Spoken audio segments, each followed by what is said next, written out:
Welcome to இது நம்ம பாரம்பரியம்.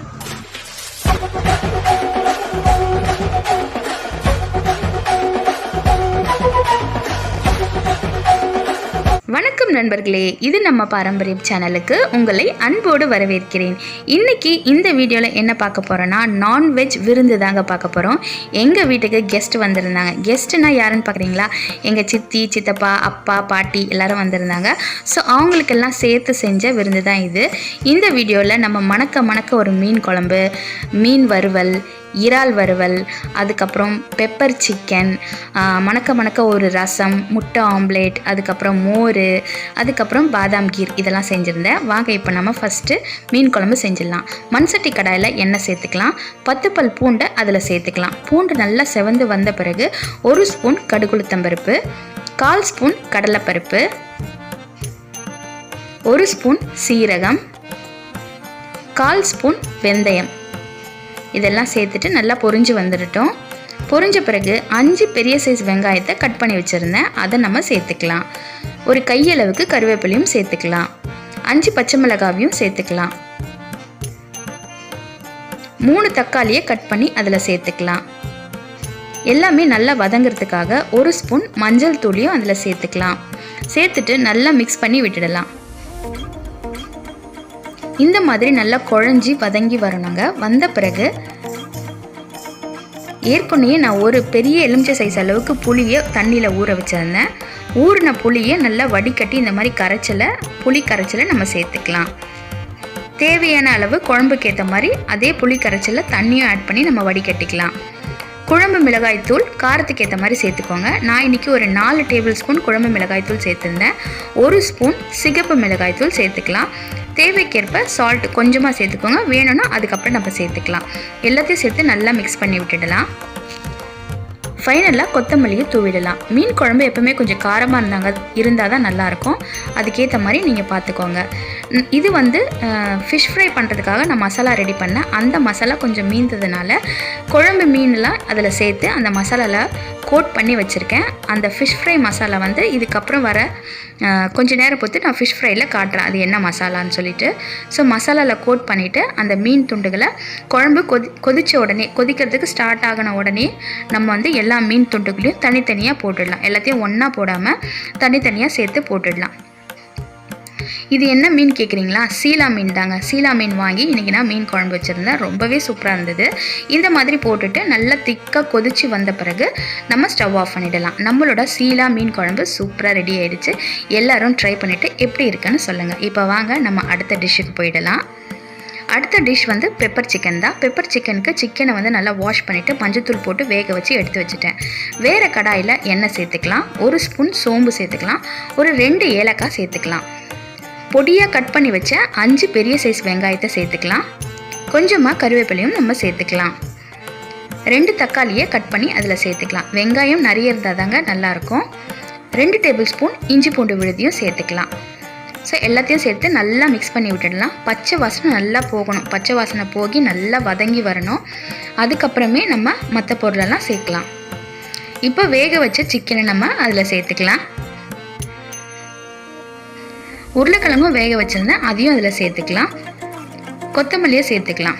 காரத்துக்கு ஏற்ற மாதிரி குழம்பு மிளகாய்த்தூள் சேர்த்துக்கோங்க. இன்றைக்கி நான் 3 டேபிள் ஸ்பூன் குழம்பு மிளகாய்த்தூள் சேர்த்துருந்தேன். எல்லாத்தையும் சேர்த்து நல்லா மிக்ஸ் பண்ணி விட்டுடலாம். தண்ணி அவ்வளோ ஆட் பண்ண வேண்டாம். கொஞ்சமாக ஃபைனலாக சால்ட்டு சேர்த்துக்கோங்க. ஃபைனலாக ஒரு 2 ஸ்பூன் பெப்பர், அதாவது மிளகுத்தூளையும் சேர்த்துக்கோங்க. சேர்த்து நல்லா பிரட்டிட்டு எண்ணெய் நல்லா திரண்டு வந்த பிறகு ஸ்டவ் ஆஃப் பண்ணிடலாம். நம்மளோட பெப்பர் சிக்கன் சூப்பராக ரெடி ஆகிடுச்சு பாருங்கள். இந்த மாதிரி ட்ரை பண்ணிவிட்டு எப்படி இருக்குன்னு சொல்லுங்கள். இப்போ ரசம் மசாலாவுக்கு இஞ்சி பூண்டு, 3 பச்சை மிளகாய், 1 தக்காளி, 5 காஞ்ச மிளகாய், 2 ஸ்பூன் மிளகு சேர்த்துருந்தேன். 2 ஸ்பூன் சீரகமும் சேர்த்துருந்தேன். எல்லாத்தையும் சேர்த்து கொருன்னு நம்ம ரசம் மசாலாவை அரைச்சிக்கலாம்.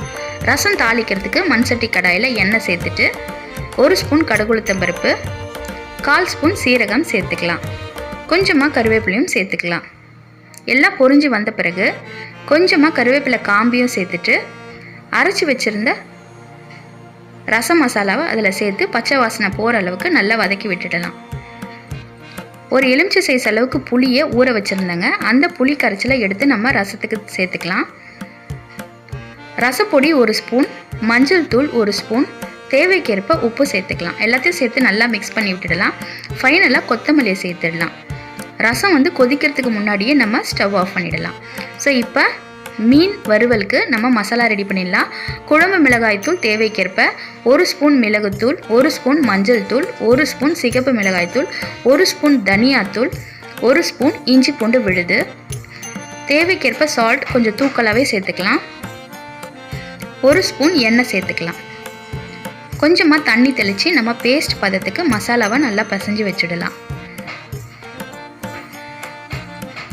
இந்த மாதிரி நல்லா பேஸ்ட் பதத்துக்கு நல்லா மசாலாவை பிசைஞ்சு வச்சுட்டு நம்ம வாஷ் பண்ணி வச்ச மீன் துண்டுகளை எல்லாத்தையும் அதில் சேர்த்து மசாலாவை கோட் பண்ணிடலாம். இது வந்து காணாங்கத்தா மீனுங்க. காணாங்கத்தா மீன் தான் நான் இன்றைக்கி வறுத்துருந்தேன். எல்லாத்தையும் நல்லா கோட் பண்ணிவிட்டு நம்ம வந்து ஒரு 10 நிமிஷம் மீனை ஊற வச்சுட்டு அதுக்கப்புறம் நம்ம ஃப்ரை பண்ணிடலாம். ஸோ இந்த மசாலா தான் நான் போட்டுட்டு ஃபிஷ் ஃப்ரை பண்ணேன். ரொம்பவே சூப்பராக இருந்துச்சு. தனியாக நான் ஃபிஷ் ஃப்ரை கூட நான் உங்களுக்கு ஒரு வீடியோவில் கொடுத்துருக்குறேன். மறக்காமல் நம்ம சேனலை சப்ஸ்கிரைப் பண்ணிவிடுங்க. அதே மசாலா தான் ஃபிஷ் ஃப்ரைக்கு செஞ்ச அதே மசாலா தான் எறாவுக்கும் நான் போட்டிருந்தேன். எறாவுக்கும் அதே மாதிரி போட்டு நம்ம மசாலா கோட் பண்ணி வச்சிடலாம். இப்போ நம்ம தவாவில் எண்ணெய் சேர்த்துடலாம். எண்ணெய் நல்லா சூடான பிறகு நம்ம மீன் துண்டுகளை எடுத்து அதில் வறுத்து நல்லா டீப் ஃப்ரை பண்ணி வறுத்துடலாம். அப்போ தான் மீன் வந்து நல்லாயிருக்கும். நல்லா டீப் ஃப்ரை பண்ணணும். அப்போ தான் வந்து ஃபிஷ் ஃப்ரை வந்து சாப்பிட்றதுக்கு நல்லாயிருக்கும். ஸோ இந்த மாதிரி 2 சைடும் நல்லா திருப்பி போட்டு நம்ம மீன் துண்டுகளையும் நல்லா வறுத்து எடுத்துடலாம்.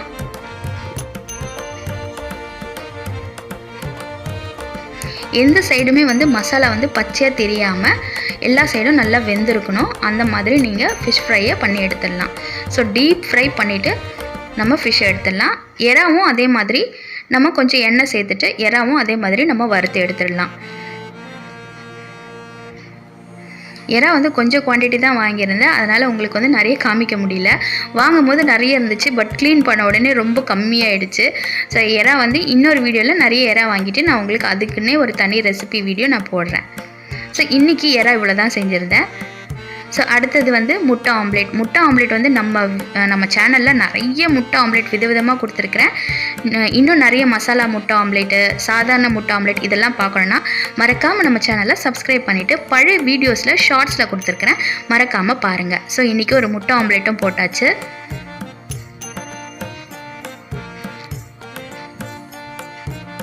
நல்ல ஃப்ளஃபியான ஒரு முட்டை ஆம்லேட். ஸோ எல்லாருக்கும் தேவைன்றதுனால எல்லாருக்குமே சேர்த்து ஒரு முட்டை ஆம்லேட்டை தனித்தனியாக போட்டு வச்சுருந்தேன். நல்லா சூப்பராகவும் ப்ளஃபியாகவும் முட்டை ஆம்லேட் நல்லா செமையாக இருந்துச்சு.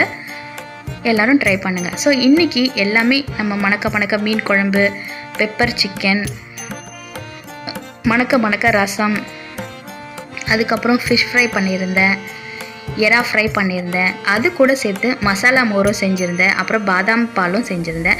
ஸோ அதெல்லாம் உங்களுக்கு வீடியோவில் காட்ட முடியல, பழைய வீடியோஸில் கொடுத்துருக்கேன். மறக்காமல் நம்ம சேனலை சப்ஸ்கிரைப் பண்ணிவிடுங்க. இந்த வீடியோ உங்களுக்கு பிடிச்சிருந்ததுன்னா லைக் பண்ணுங்கள், ஷேர் பண்ணுங்கள், மறக்காமல் சப்ஸ்கிரைப் பண்ணி பெல் பட்டனையும் கிளிக் பண்ணிவிடுங்க. மீண்டும் அடுத்த வீடியோவில் சந்திக்கிறேன். நன்றி, வணக்கம்.